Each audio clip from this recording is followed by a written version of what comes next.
Good morning. We are about to check out from our first experience glamping. We are in the Geodesic Dome in North Carolina, and I wanted to take this opportunity to cover the 5 things that I really noticed that make this place special and that I think are going to be an absolute must whenever you start a glamping site. So if that is something that you want to see, then just keep watching. The first thing that I want to point out is the elevation. You can see here behind me that there is a drop.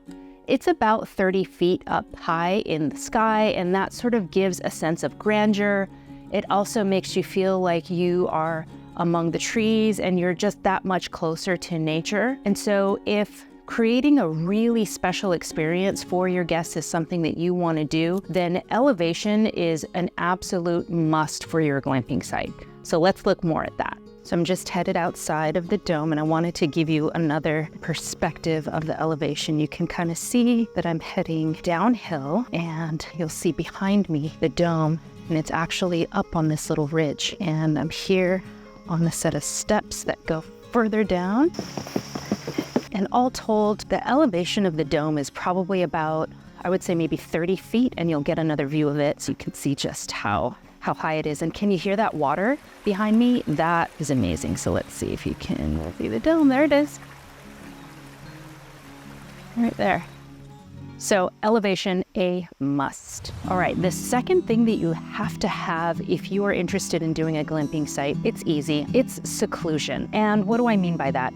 I mean, you want privacy, you want away from a road, you want away from neighbors, and you just want a very peaceful and private setting. And guests are willing to pay for that because it contributes to the overall experience. And I'm going to show you a couple of things that they've done to enhance the seclusion of this place. The first is privacy fences. And this privacy fence right behind me, you might be able to see the second dome. That's the second dome behind me. So this privacy fence helps to separate. Another feature that I'm gonna say is a must, so I'm gonna keep that a secret for now, but it creates a separation between us and our dome neighbors. And there's another privacy fence that I'm gonna have to show you from this angle. The road is actually right up here. So there is a road right there, and you can see that there's a privacy fence right there, and it keeps the cars, the passengers in the cars, from being able to see the guests, which is just an added touch of seclusion, making this place super special. All right, the third must when you are creating your own glamping site is have your place surrounded by nature. And the funny thing is, like, I'm actually caught in a bunch of spider webs, but whatever. It's all part of the experience because you are essentially wanting people to experience what it's like camping, but they're doing it from a really comfortable and luxurious space. So you want to put your glamping sites, whether those are domes or tree houses, container homes, whatever they are, you want to put them in the most natural setting possible. And I'm going to show you what makes this place super special because of its natural setting location, and that is, you might be able to hear it, and I'm going to show you as I walk. Check this out. I'm walking here, and there's a stream, and you can see they've set up this little rocking chair to be right next to this creek. Look at how amazing this is. Now, here's the thing about being in a natural setting. So in addition to it being beautiful, check out the tree cover of the dome. You see how many trees there are? Now, the great thing about it is that this provides a ton of shade, which keeps the dwellings cool. And a huge benefit of that is it keeps your energy costs in the summer really, really low. So when you are building your glamping site, you're gonna wanna keep your tree removal to a minimum so that you can preserve as much canopy and shade cover as possible, and it will ultimately benefit your glamping units. And then the natural setting, in addition, it just creates that added bit of specialness to your glamping sites. All right, so let's head up now to the fourth thing that you absolutely have to have in a glamping site. And listen, this is great because people are seeking it out, they're willing to pay for it. But the thing I'm gonna tell you is, do not go cheap on this item because cheap ones will break and they'll be a headache to maintain and they're gonna disappoint your guests. So the fourth thing that you absolutely have to have in a glamping site is a hot tub. So you can see here, this is like a 2-person hot tub. They have it connected to, I think, a 240 volt electrical outlet. Don't ever buy one that's 120 volt because it will take way too long to heat and the jets won't be powerful. This one is okay. I would say the quality, get the best quality that you can afford in terms of a hot tub, because that is going to mean the parts are going to be more likely widely available. You're going to have technicians who know how to service it. So don't skimp when it comes to having a private water feature such as a hot tub.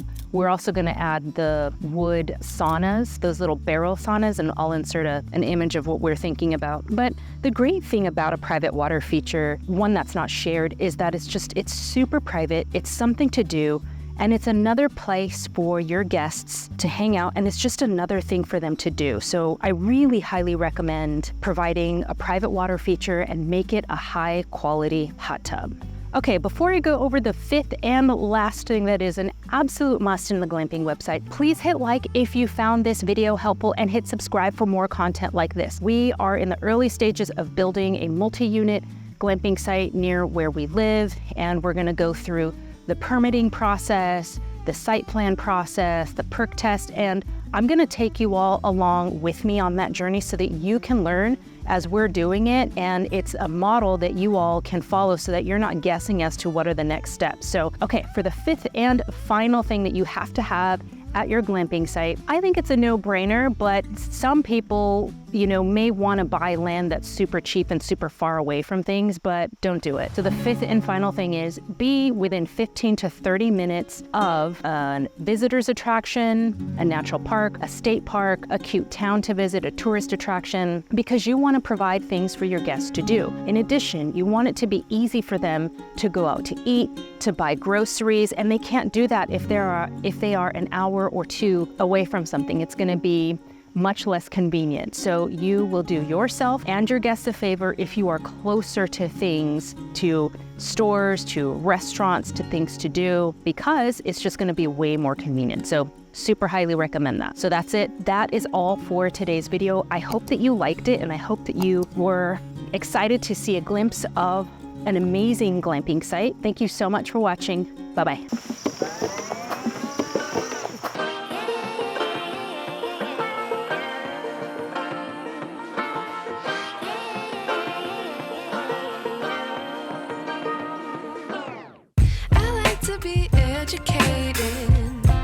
But I'm so frustrated.